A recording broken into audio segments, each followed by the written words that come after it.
Hello, everybody. How's it going? It's been a minute, as they say. I think it's been almost 2 months, at least 6 to 8 weeks, I think.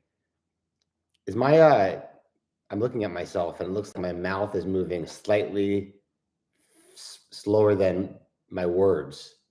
Am I off? My sound off from my picture, anybody, or does it look fine? I don't even know how to fix it if it is off, so probably irrelevant. I'm just curious. I'll stop looking at myself. Maybe that'll make it easier. Anyway, how is everybody? We have a lot to cover today, so I'm going to get right into it. I'm going to do the new ideas at the end to make you suffer through listening to updates on my old ideas. Let's start with EDR, since that was the last idea I pitched on here, and I was huge in it, and it was a big success. Yeah, the stock only went from 23.50 when I pitched it on here to 26.30, but there was basically no sweat, and all the call spreads I put on were successful. I had tons of 1x2 call spreads on, and I've made a lot of money on it. It was very successful. I don't think the situation's over yet, though. My belief is that there will be another payday for us, either before close or after close, given the way they structure this transaction. So basically, what I'm saying is, I do not think this legally will pass. I'm not even speaking English. I think that there are 3 different scenarios here that can happen. Well, really 2 different scenarios.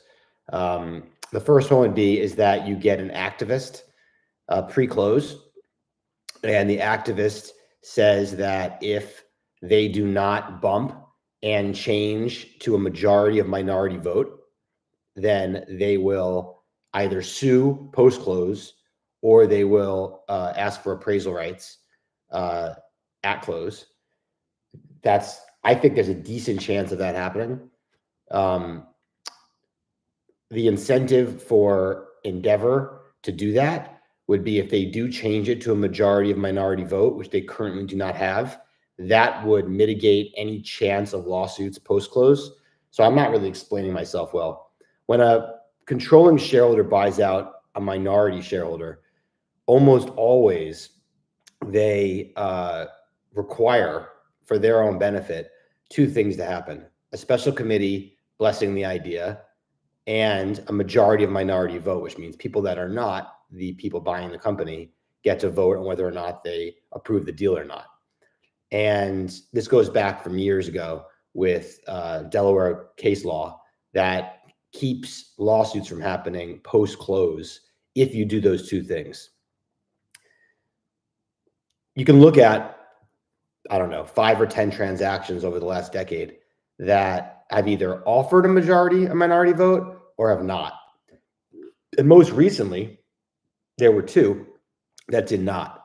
One was Weber Grill, and one was Convey Health, I think it is. I actually can't remember the exact name of the company. I'll tell you right now. And these are both from the last 2 or 3 years. And Convey Health, yeah. Convey Health was bought in June of 22 by TPG Capital. They own 75% of the company. And Weber Grill was bought by BDT Capital. They own 72% of the company. And both did not allow a majority of minority vote. Convey Health settled a class action lawsuit just a few weeks ago for, I believe it was $19 million, which is a significant amount of money because the enterprise value and market cap of Convey Health was about $1 billion. And since TPG owns 75%, the free float, or the private float, public float, excuse me, that's not TPG, was about $250 million. So a $19 million lawsuit was paid on a $250 million, equity cap for, whatever that is, 9 or 8% of the deal value. With Weber, they're also being sued for the same thing, and that hasn't settled yet. there's been 2 other cases of lawsuits post-close that I'm very familiar with. One is DVMT with Dell, which was also Silver Lake, and that had a vote, but they botched the whole process, and it was proven that they basically stole DVMT by kind of railroading it through the special committee, and that got a 5%, 4% bump in a class action before it went to trial. And then Dole Foods, same kind of thing, majority buyout. I don't know if there was a majority of minority vote there. That got a big bump, 20% or something in a lawsuit before it went to trial. You're just screaming for lawsuits by not allowing this. And if you followed any of the situation with EDR since it got announced, this is a joke of a deal. I mean, the management team is being given jets, being given the right to put their stock to Silver Lake at $27.50 plus interest a year from now. TKO, which is most of the value in EDR, has now gone up to 97.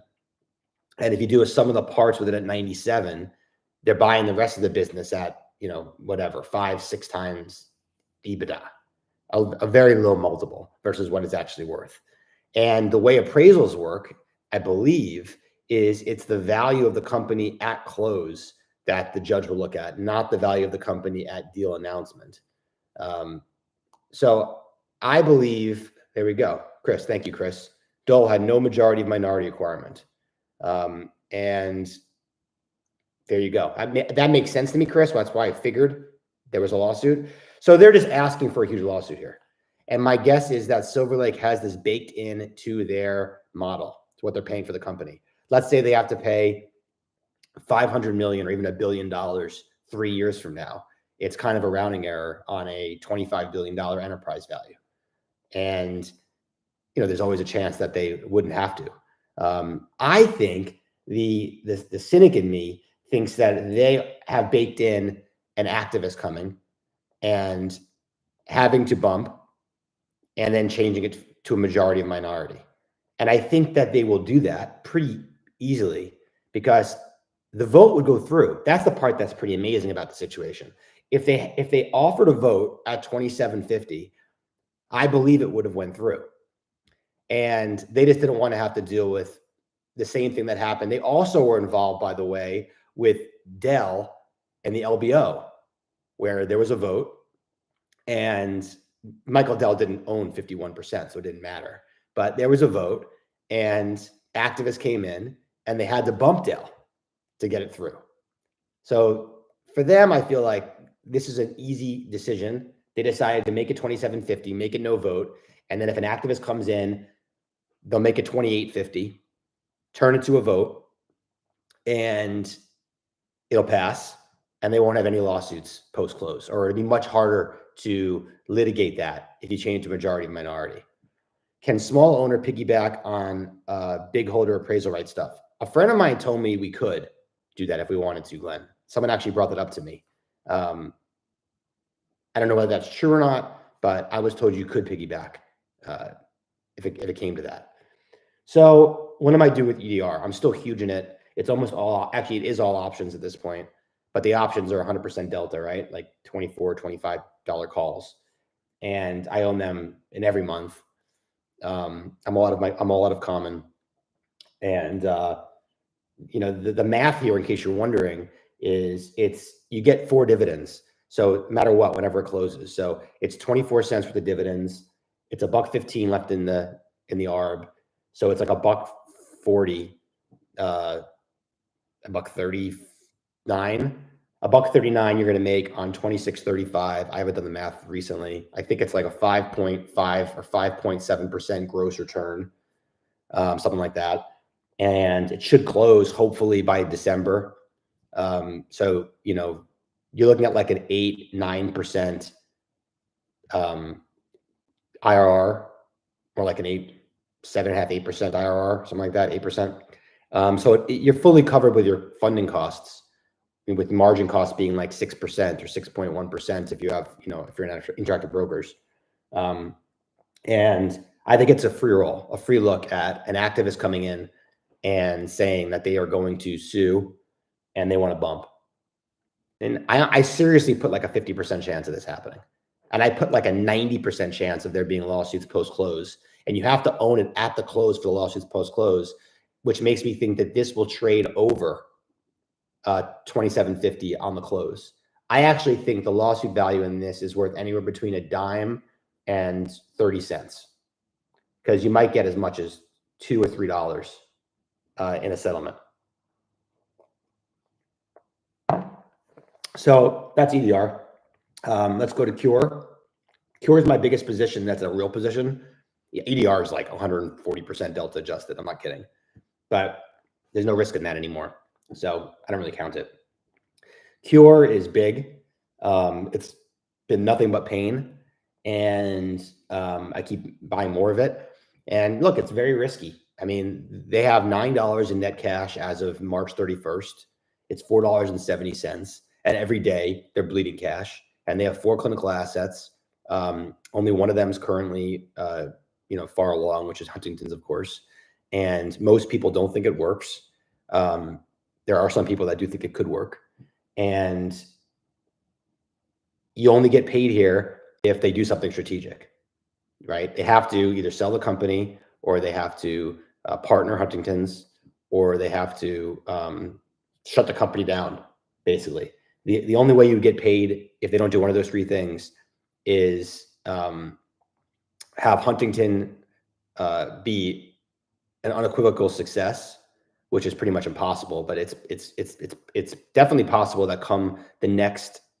Well, I'll get to the event path in a second. But the only way, if they don't do those 3 things, that your stock won't be a zero is if the epilepsy drug shows great promise when they report clinical data on that next year, and that's a lot of risk to be wagering on if they don't do the other 3 things.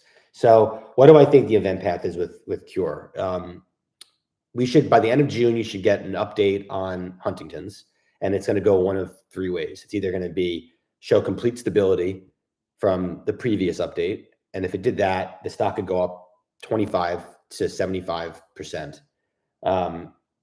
If that does happen, I think it's very likely you will see them partner that program by the end of the year. And if they partner that program and maintain a lot of upside with no costs on it anymore, the stock could easily double or triple. Okay. The second outcome is that the data is confusing, which it almost always is. And that's the worst outcome, probably, because then they tell you they need another 6 months to see what it's like in December. They're talking to the FDA, and you just keep burning capital, and you don't really have an outcome. The third outcome is it's showing a steep decline in the high dose and the low dose, and the company throws in the towel. And if they throw the towel in, then you're left with $8 a share in net cash at the time, and they're kind of have their back against the wall.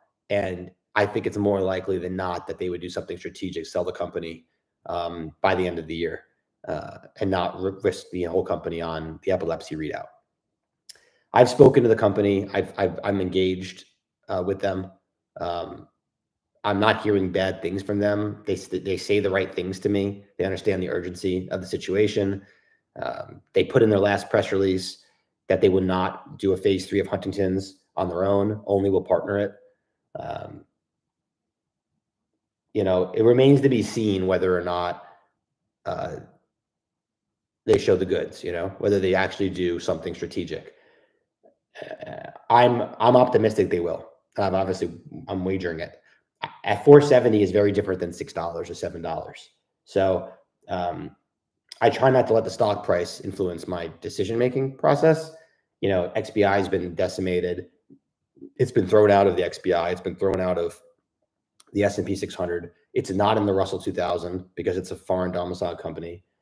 And I just, I think the setup's great. You don't ever, this is the kind of thing I think where you can wake up and it could be, bought out at $12 a share plus a CVR.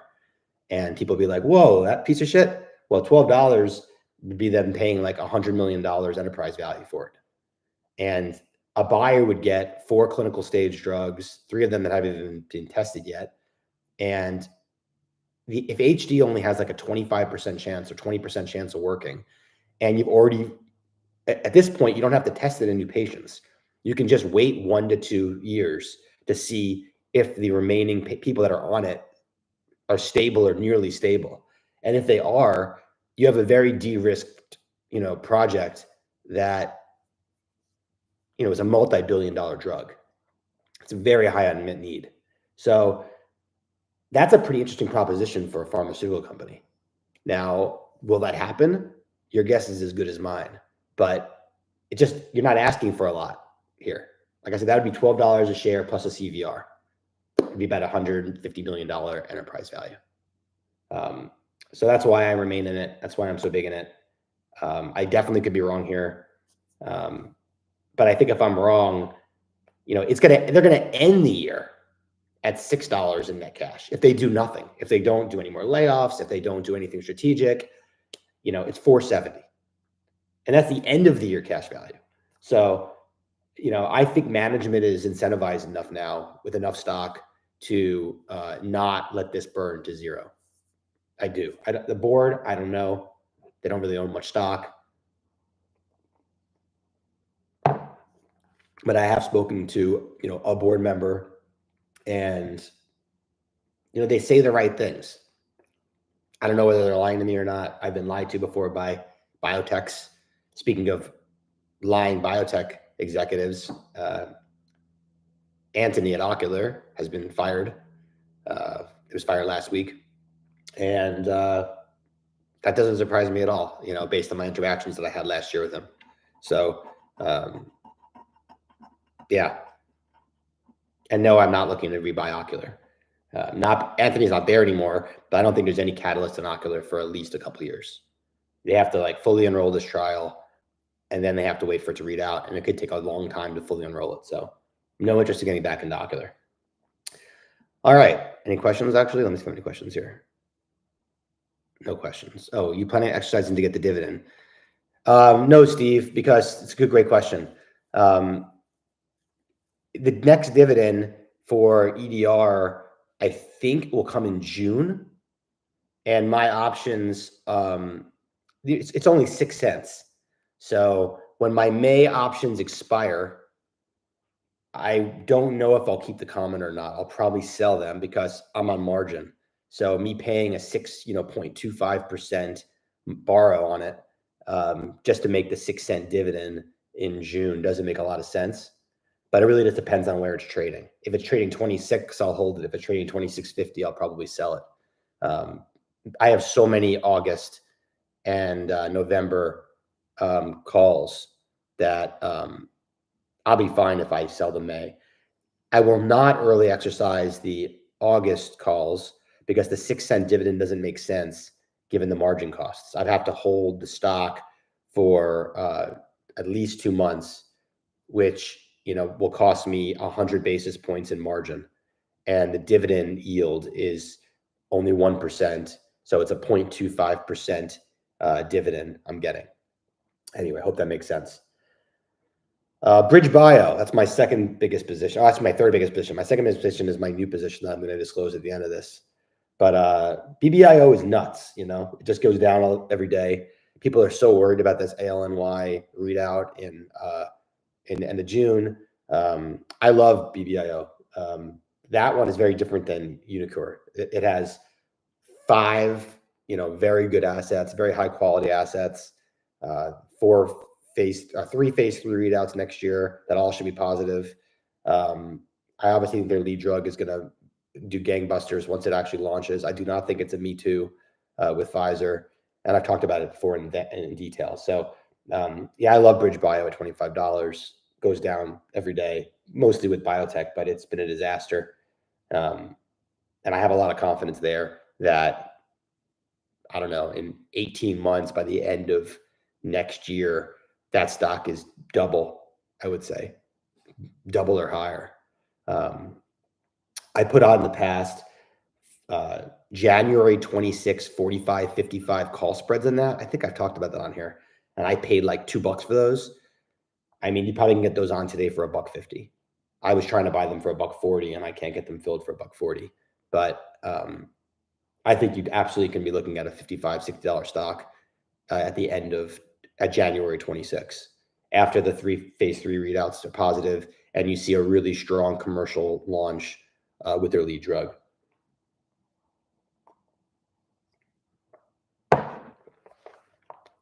I'm gonna keep going over of my position sizes. So AY, I think that they're going to sell the company still. I still think AQN is going to sell AY. I think it's going to come this summer when AQN figures out their own renewables business. I think it's all going to be done as a package, just to some buyer.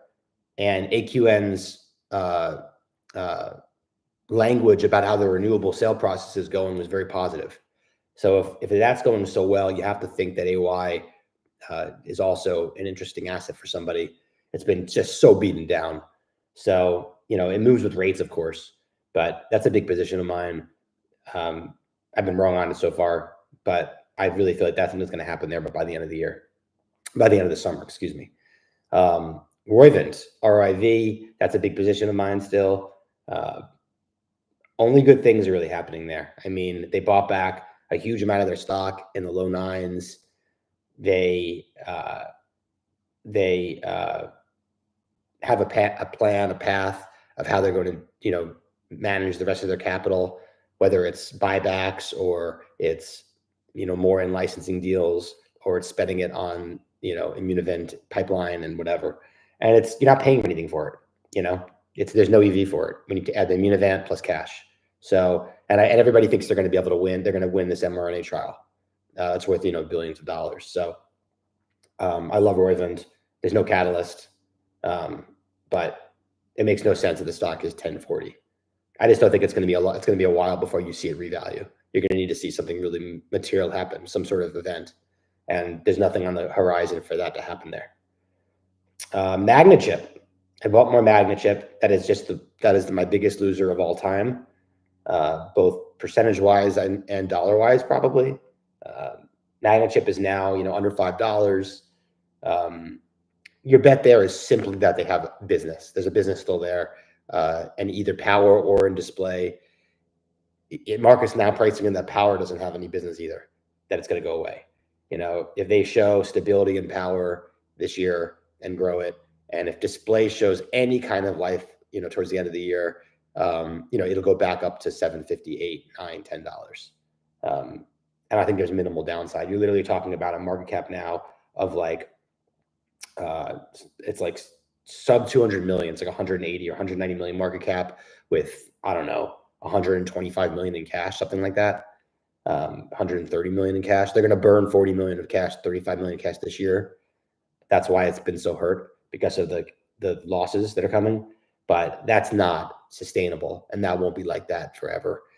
You've had 3 insiders buy stock there, each putting up like 100 grand, 50 to 100 grand.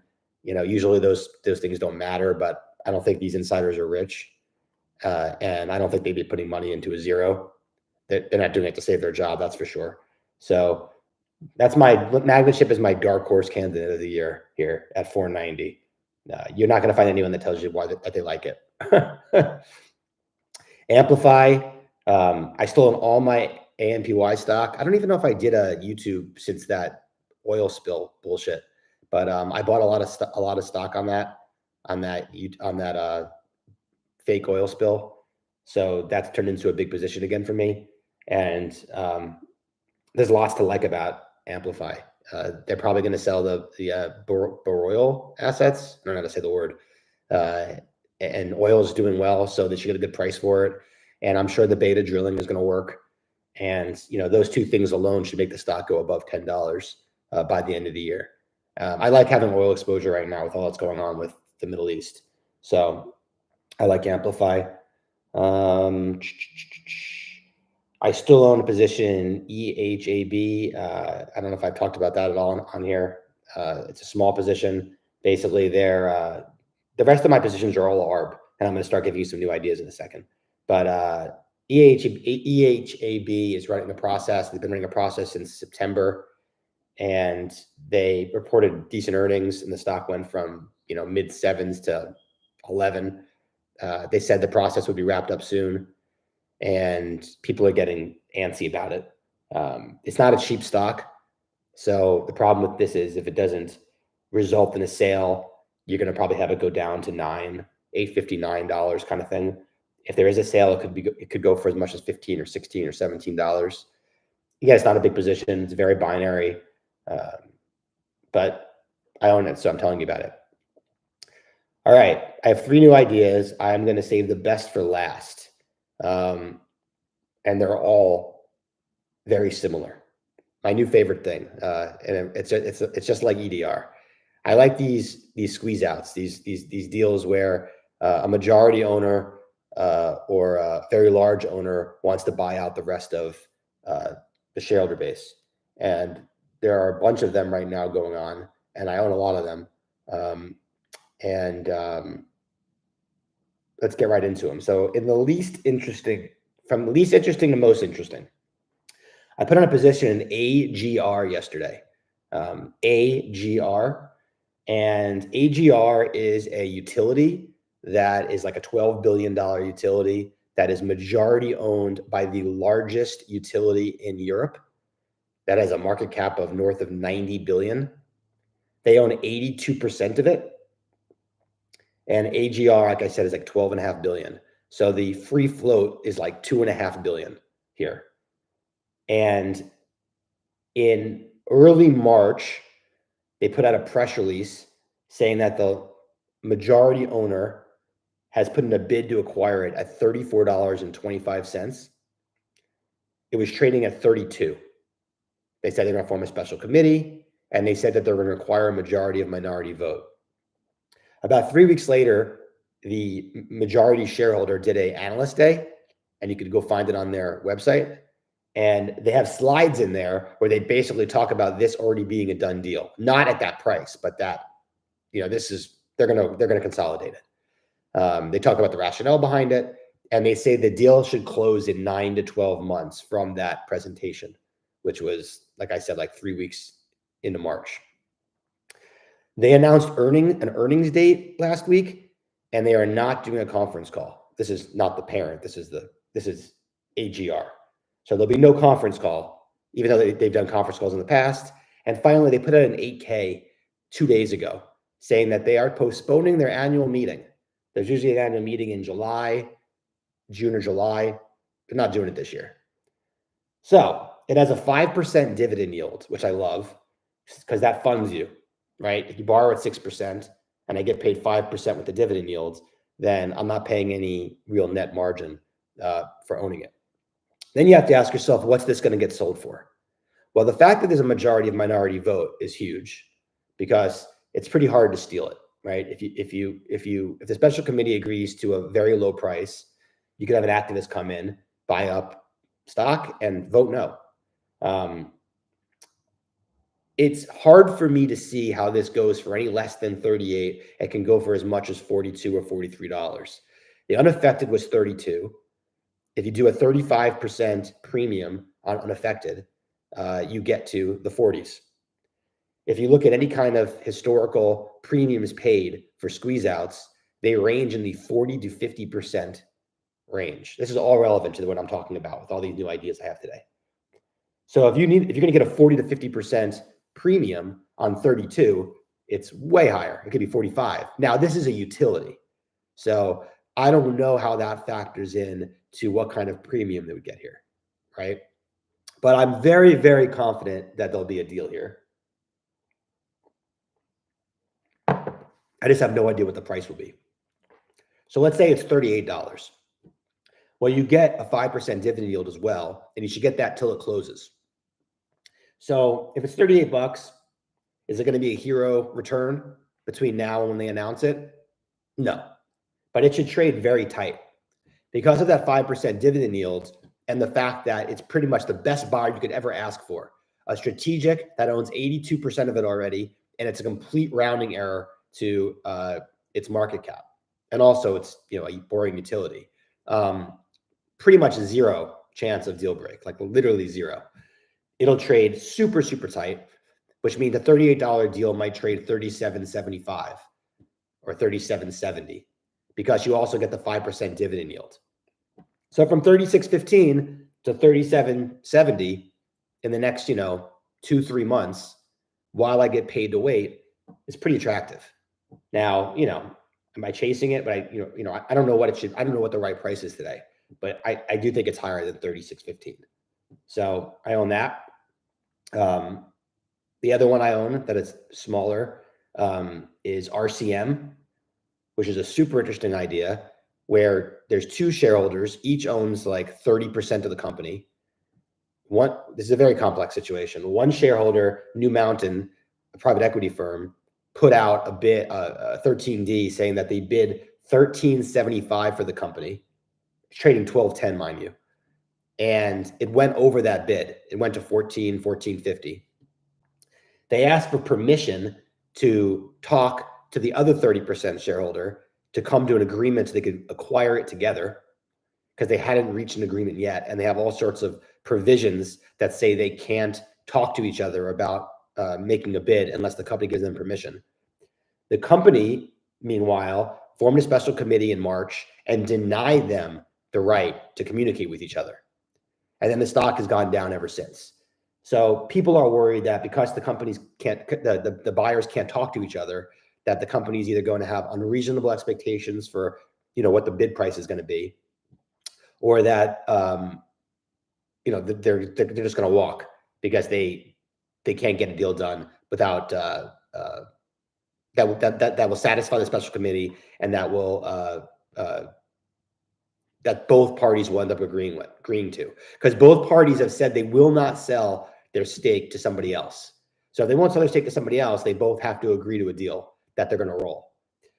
I think it's interesting because it's 12.10. The stock was trading at I think 10.50 or 11 before the bid.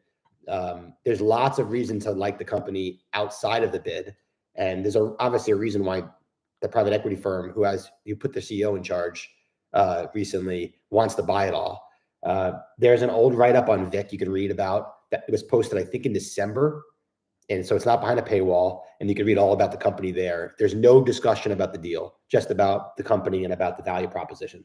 So I find that one really interesting, but it's a smaller position because I really have no clue how that's going to play out or how long it's going to take. Now, my new favorite idea. Now, this isn't super liquid, so no reason to rush into this. Let me talk and I'll explain it all, and we'll take it from there. My new idea is ticker TH. Okay, ticker TH. This is another minority squeeze out. Target Hospitality is the name of the company. Okay, I have to give a shout out to Andrew Walker, who gave me this idea. He happened to mention it to me, I don't know, about 10 days ago, a week ago, just asking if I knew about it, and told me he liked it. And then I immediately started doing research on it, and I have been completely obsessed with it. Just obsessed. And I think this idea is probably better than EDR because it's much simpler than EDR was. Now, your main risk here, I'm going to explain it all, but your main risk here is, of course, the overall market. If the market keeps going down, all these kind of deals kind of fall by the wayside. Now, these ones tend to do much better because you already have a 65% owner, and the 65% owner has a much longer horizon than worried about, short-term market volatility. But let's back up. Okay. So what is TH? Okay. Target Hospitality. So this was a SPAC that went public, I don't even know, 2019, I think. And they took two different businesses. They de-SPAC'd into this Target Hospitality. And they basically, at the time, provided temporary housing, modular housing to the oil and gas industry. And when the oil and gas business went to shit during COVID, the stock went down to like $1 because there was no demand for their business. They also had a small government business, but it was only like 10 or 20% of their business.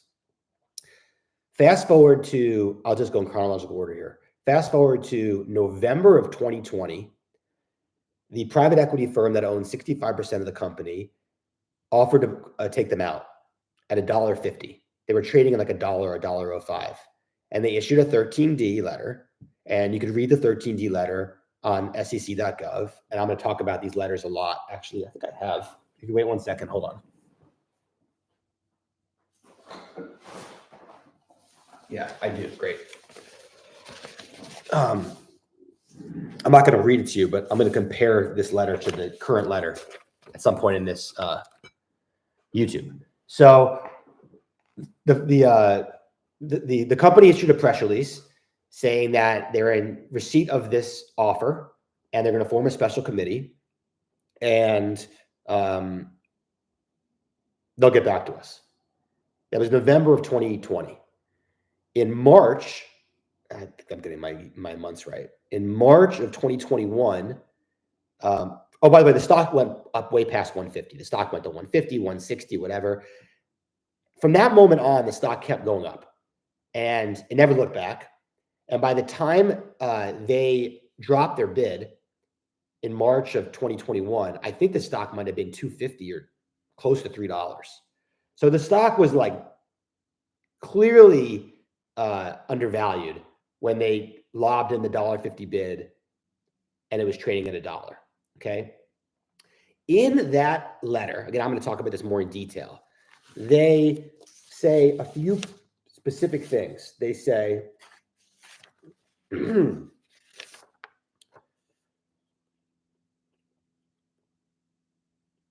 one thing they say is that it's our expectation that certain key members of management will roll over their equity in connection with the transaction.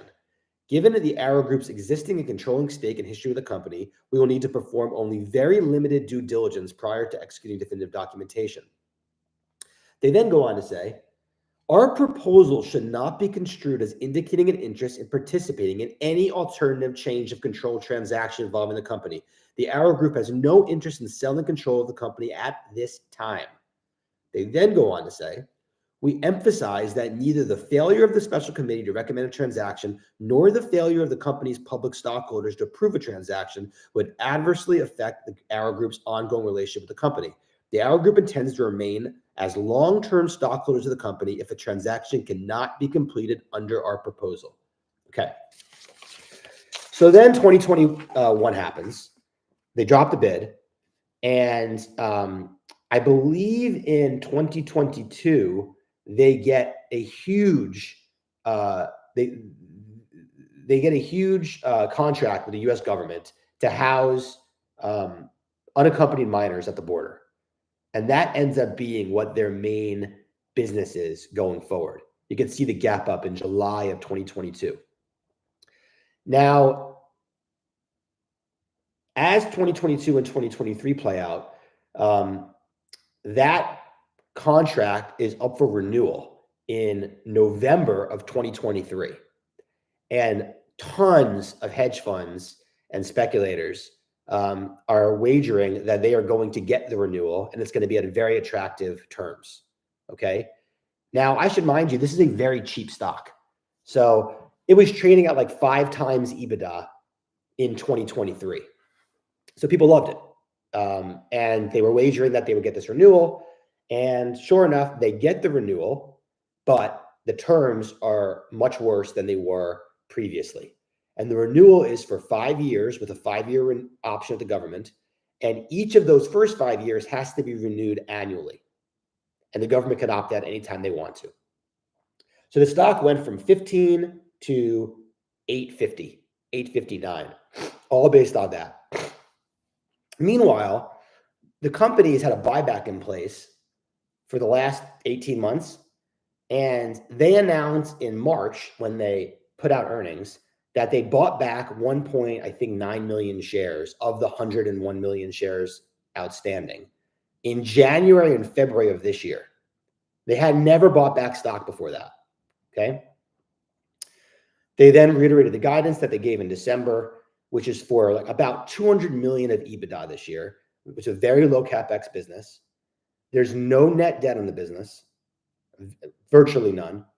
And there's, like I said, about 100 million shares outstanding.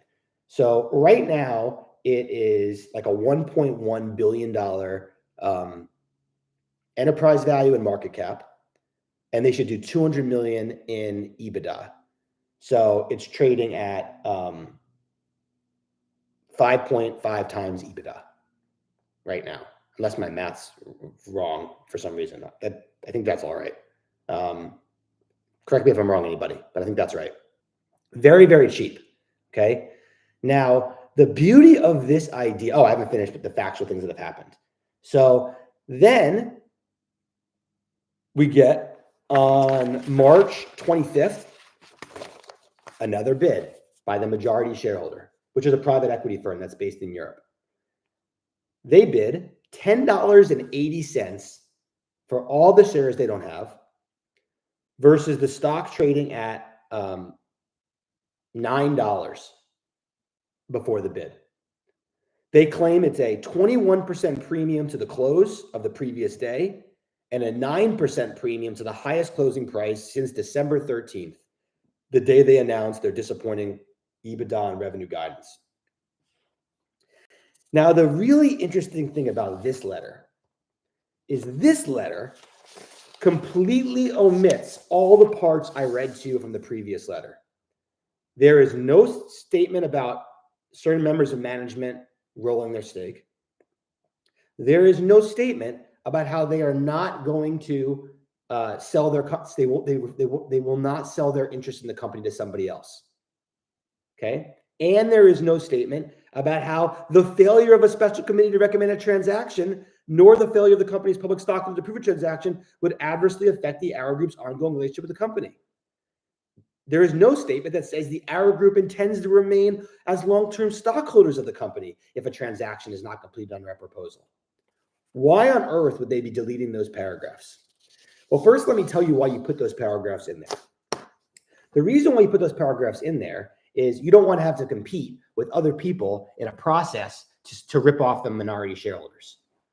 If I tell you that I own 65% of a company and I refuse to sell my stake to anybody else, there's nobody else that can get involved in a bidding war with me because I could always vote no. So you could only take my offer or take no offer. And this is what you do if you want to steal the company. The only reason why you don't do this is there'd be only one of two reasons.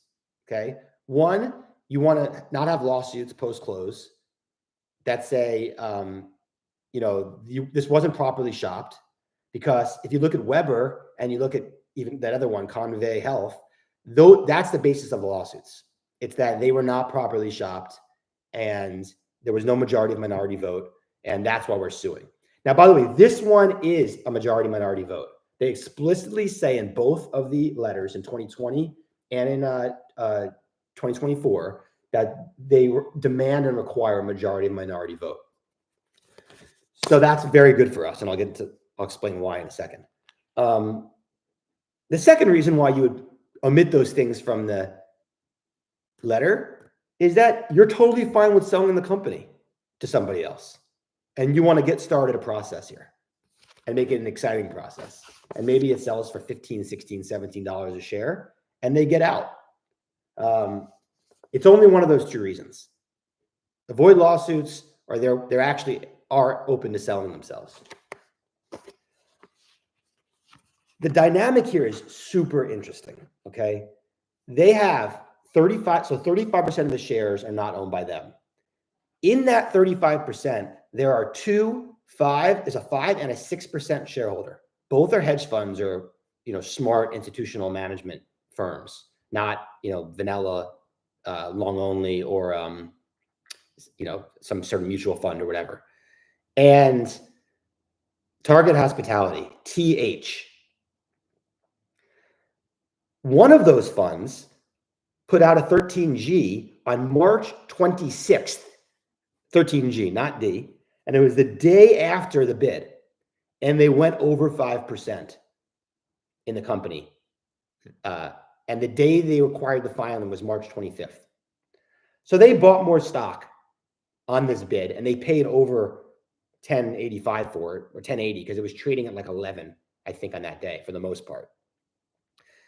The other one has owned 6% forever. The fact that you have these two holders, which own 11% of the 35%, you only need 17.5% of the 35% to block any transaction. And that assumes 100% vote. And we know 100% don't vote. So if only 25 of the 35% vote, You only need 12.5% to block it. Effectively, these two funds have a blocking vote on this transaction. And they will absolutely keep the special committee and the private equity firm honest here. So what is this worth?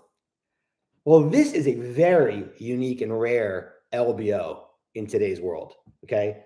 First of all, there's almost never any companies that are 5, 6, 7 times EBITDA anymore, right? All the software companies don't even have earnings. You know, they're buying them at 4 or 5 times sales, 6 times sales. So you can't put leverage on them, or very little leverage. That's not the case here. These guys can easily borrow 2 times EBITDA against the company, which would raise $400 million. And that is almost the exact size of a check needed to buy out the 35% minority. Andrew. I don't know how to do split screen. I don't have a professional YouTube channel like you, Andrew. I need to get one. I also want to get one of those microphones you've got. So $400 million is what it's going to cost to buy out the minority, and they could borrow it and rapidly pay down that debt over the next 2 to 3 years to zero. Okay, that's remarkable. You can't find that in another situation. And these guys are also well aware of what the assets that they hold, right? There are multiple catalysts here for them to create value over the next 12 months. There's another contract up for bid, and that contract's not going to be bid until towards the end of the year. There's no money in this stock with that contract. If they win that contract could be a $100 million contract as well, with very high ROIs, okay? If you pull up their last deck from November, there are some great slides in this deck, by the way. I didn't even mention this to you, Andrew. I don't think I did. There's a slide in that deck that says that given what their free cash flow margins are versus other players in similar industries, that they should trade at similar EBITDA multiples of 9 times EBITDA, where they traded at 5 times EBITDA. Okay, it'll be pretty hard for them to convince the special committee that they should get taken out at 6 times EBITDA when they have a slide in their deck saying they're worth 9 times EBITDA. Okay, they also have a slide that talks about how they have an opportunity to deploy $500 million over the next few years in extremely high ROIs. So not only is this a cheap stock, I almost just said a cheap cock. Not only is this a cheap cock, it's also a cheap stock. Oh boy, I hope my kids don't ever watch this one day. Not only is this a cheap stock, but you have an opportunity for ROI with 500 million incremental capital. But let's talk about what I think it's worth. So these wise guys lobbed a bid at a 20% premium over the unaffected. Okay. If you go back and look at what premiums are usually needed to take out a minority and a minority and a squeeze out, and you do not look at MLPs. MLPs are not relevant because there's no majority of minority vote and they have no protections. You get usually somewhere between a 40 and 50% premium on unaffected minimum. Weber and Convey Health had like almost 100% premium and had huge bumps from where they initially bid. And they still got sued. And one of them already settled. So even just look at EDR. EDR was 18 unaffected. They're paying $27.50, and they're stealing it. Or 19 unaffected by $27.50. So these clowns bid $10.80, which is a 20% premium. And they're, of course, planning on bumping this significantly. In fact, if they paid any less than $13 a share, I think they're robbing the company. And they're probably stealing it at 13. At $13 a share, it would be a $4 premium over unaffected, which was done during a you can argue, a very opportunistic time to be lobbing a bid in the first place, given the stock was so distressed after the poor guidance of Q4. Okay. But even that being said, that would just be like a 40-something% premium, a low 40% premium on unaffected. If they paid $13 a share, okay, they would need something like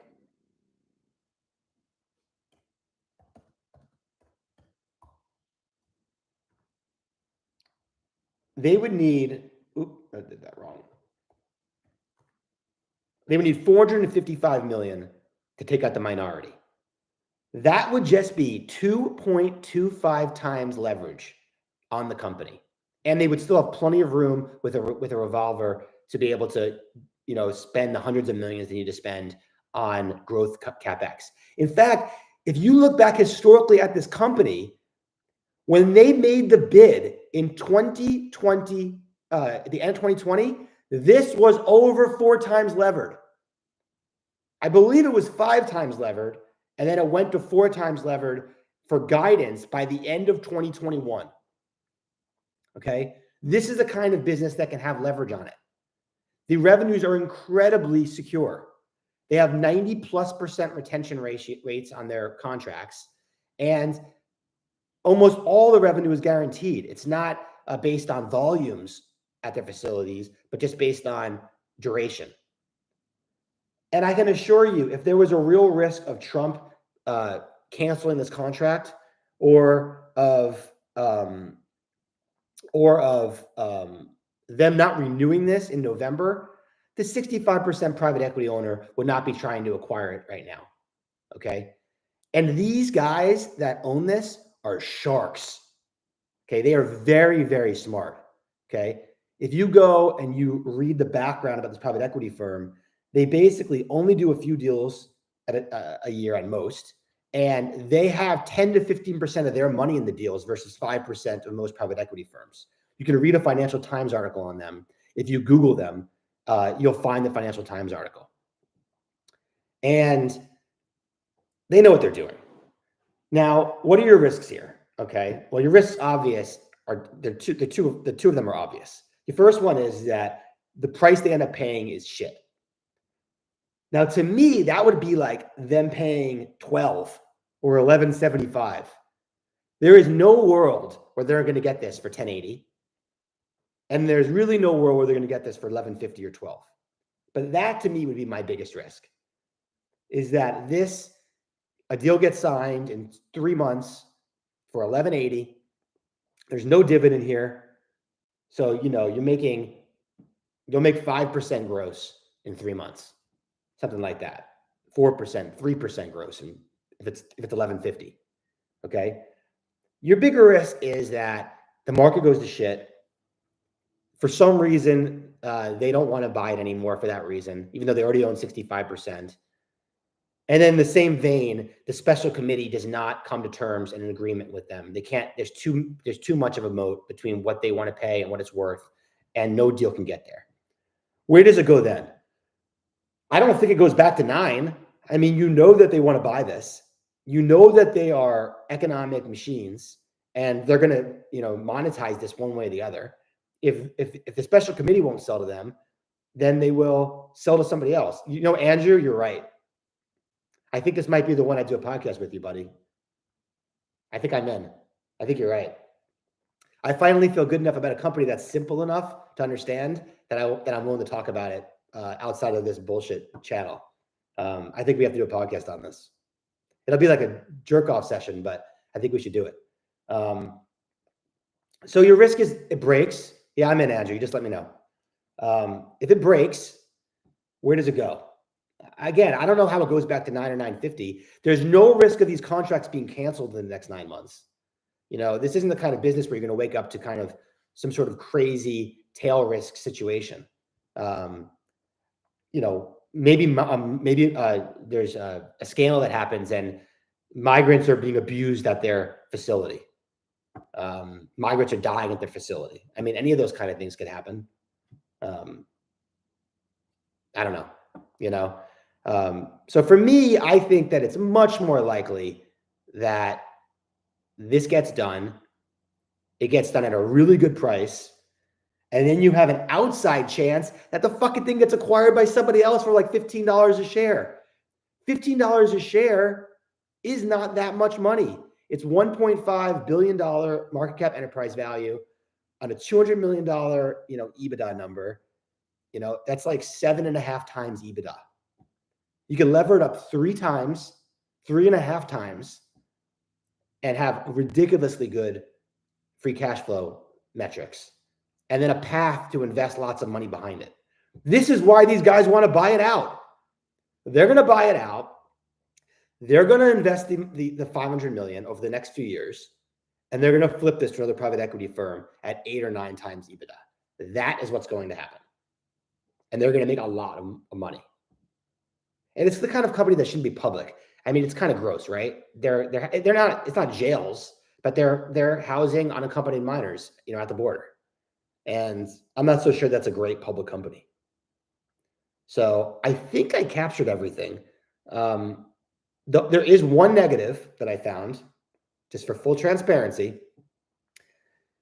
I guess in 2020 or 2021, the 4 members of the management team all got, they got, what do you call, not stock, but phantom stock appreciation rights. And I forget what the acronym is. And they vest on the 2nd and 3rd anniversary of the grant. And the grant was like February of 2021 at very low prices. So the good news is that when those vested in February of 2023, all 4 employees sold all of them very quickly within a few weeks of them vesting. Now, the company has the right to either provide them stock so they could sell in the open market, or the company can do it cashless and just give them the cash for the strike price minus whatever closed at that day. And the company did it cashless, which is pretty bullish. The company could have diluted, and they didn't dilute. They gave them the cash, okay? So what's the negative? The negative is that all 4 employees sold them all in the last 3 weeks, this year again. They have not sold any other stock. The CEO owns like 1.3 million shares. He's plenty incentivized. But it's rather odd that he would sell, it was like 300,000 stock appreciation rights. It's rather odd he would vest those and sell them right now, when he should know as well as we know that this is going to get done, and it's going to get done at a premium price. I'm not too concerned by this, considering the fact that they did the exact same thing a year earlier, and these aren't necessarily the most savvy people. They're also not involved at all in the special committee or in the process of talking to the majority holder and negotiating a deal. They've previously seen the majority holder bid for the company and have it not go through. They might not have a good relationship with the majority holder. Notice that line about it's our expectation that certain key members of management would roll over their equity has been deleted from the letter. So I don't know what's going on there. I don't know why they sold stock. They didn't sell stock. They sold stock appreciation rights. I will say it's pretty damn bullish that the company, again, settled it in cash. So in total, it was like 500,000 shares, and they just wrote them a check. They could have issued stock, and they didn't issue stock.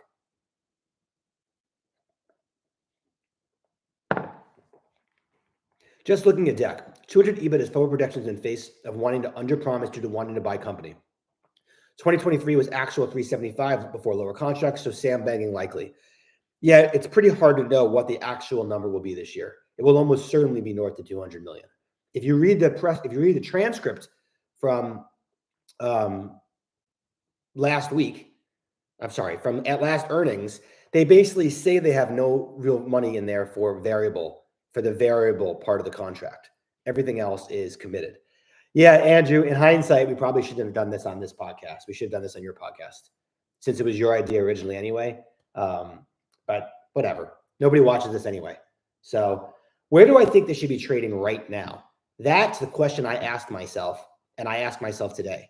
And I think they should be trading at $11.50 right now, maybe even $11.75, because I think this sells for between $13 and $14 a share. I do. $11.75 might be aggressive, but I think this should be $11.50 right now. And I don't get why it was trading under the bid. I think you have a great mechanism with the two largest shareholders to block it if it gets robbed. And I think you have a very cheap stock that fully supports an LBO when you never find this in the market right now. None of these software companies support debt. None of them. They're all either low no growers that trade a kind of cash flow break even or 20, 30 times free cash flow, or they're fast growers that don't generate any free cash flow or get very little. Here you have something that actually gushes cash, that has no debt on it, where they've previously said they're comfortable having 2 to 3 turns of debt. It's in their conference calls, and they've had 4 to 5 turns of debt in the past. Anyway, I can only get so hard, people. So I like this a lot. I put on a ton of call spreads in this that are pretty hard to get on today. So I'll tell you what they are, but you'll have a hard time getting them on. And I don't know what the right price is for them today. But the call spreads I like are October 10/12s. I was paying $1.05 to $1.10 for.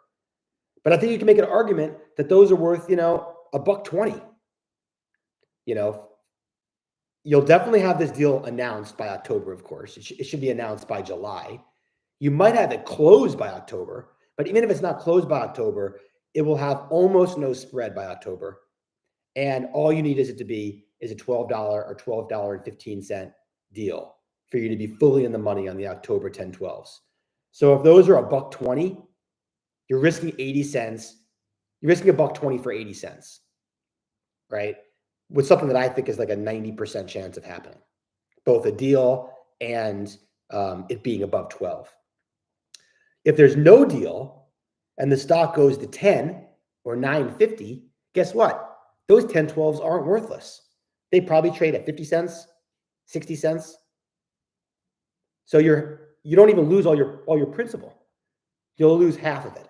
So you're really only risking like 50 cents to make 80 cents is how I look at it.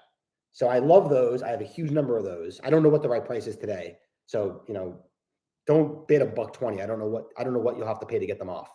But I paid $1.05 to $1.10 for most of mine. And the other ones I like, which I can't get on anymore, are the January 10/12/50s. I paid $1.25 to $1.30 for those. And again, you can make an argument that those at $1.40 are a good buy because they're so far out in January that if this goes to 9 or 9.50, again, what are those worth if this breaks in July? You still have 6 months of value, and they might win another contract by then. So those are probably worth 50, 60, 65 cents in a break. And I think this goes for above 12.50. So you will also get a close by then. This deal will be closed by January. So as long as it's 12.50, those will be fully in the money. And if you paid $1.35 or $1.40 for them, you're risking $1.40 for $1.10. And that $1.40 should be worth 60 cents or 65 cents or 50 cents in a break. So it's like 90 down, $1.10 up. It's great. Anyway, do your own due diligence. Many thanks to Andrew for giving me the idea. Yeah, that's it. Any other questions? Wow, that was fun. Usually I don't have fun with these things. I had fun with this one. How's the stock market doing? Oh, of course, the stock market's complete shit. Good thing I had a distraction talking to you guys. My God, does it suck? So bad. Oh, that really is the biggest risk. The biggest risk is the market falls another 10, 15%. But I'm not really sure that would affect this buyout because they can't keep doing this. They can't keep bidding every 3 years and trying to steal the minority. They've already done it once. They're not going to want to do it again.